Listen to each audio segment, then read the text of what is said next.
Daj džok. Apotekarski pomoćnik. Apotekarski pomoćnik. Jo, čekaj ti da vidim. To nemoj ti da brineš. Ma nemoj, a koji će? To je naša briga. Ti ima da kažeš ocu, da ne bude kasno kad već ne bude. Ne smijem to da mu kažem.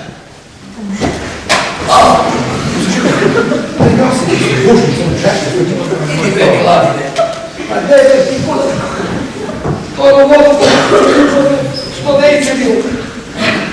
Ajde, mi ti Boga te mogu da se umre. Ajde. Ines, Bože, poću što ne. Ajde.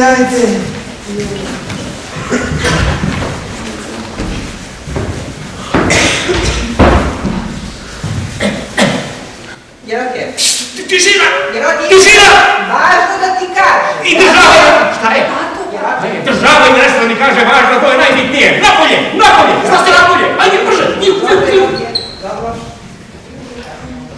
Kako kažeš, zadam?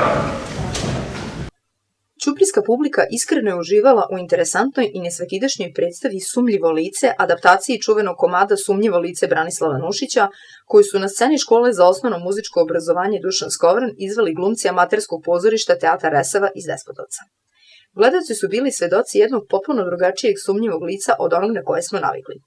U verziji mladog reditelja Milana Veljkovića priča teče paralelno na dva koloseka, ali tako da se nakon prikaza u kući sreskog kapetana Jerotija Radnja munjevito seli u kancelariju pisara Žike, zbog čega je osmišljena scenografija na dva nivoa. Pa mi smo gledali na svaki mogući način da izbegnemo da ga odigramo klasično. Znači, bežali smo od toga da nam predstava traje sat i po sat i 40 minuta, ne znam. Nema pozorišta koje nije igralo Sumnjivo lice. Mi smo htjeli na jedan onako specifičan i malo neobičan za publiku, bože izbunjujući način da je odigramo, malte ne filmski. Promjene su nagle. Znači, radi se scena, u stvari to je kuća gore Jerotijeva, a ovdje je dole kancelarija gospodina Žike. Sve je to ubrzano. Koristimo muziku iz nemih filmova, koristimo strop za neke promjene. Predstav ne traje duže od sat vremena. Znači, sve ono što smo smatrali da je suvišno, reditelj to izbacio. Svi, kad govorite o Sumnjivom licu, svaki reditelj ide na to da je Jerotije glavni glumac. Znači, sve se vrti oko Jerotije. Kod nas toga nema. Svi su ovdje, malte ne, dobili podjednake uloge. Počevši od najmanjih, od Milisava, koga ja recimo igram.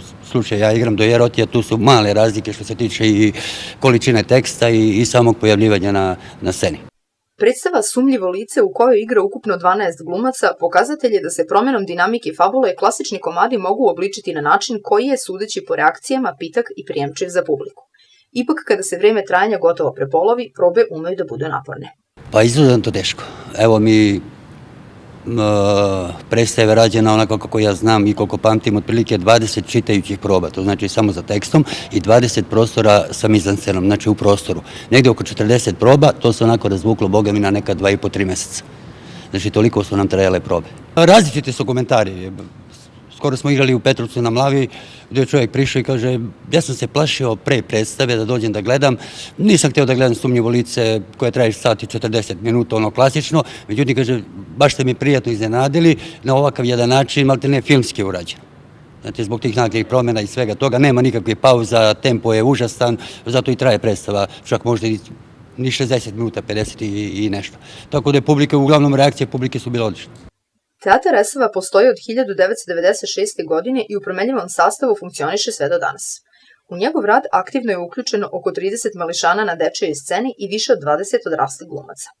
Milan Veljković do sada je režirao predstavu Kamen za pod glavu i Opšta bolnica, a Sumnjivo lice njegov je treći projekat u Despotovačkom pozorištu.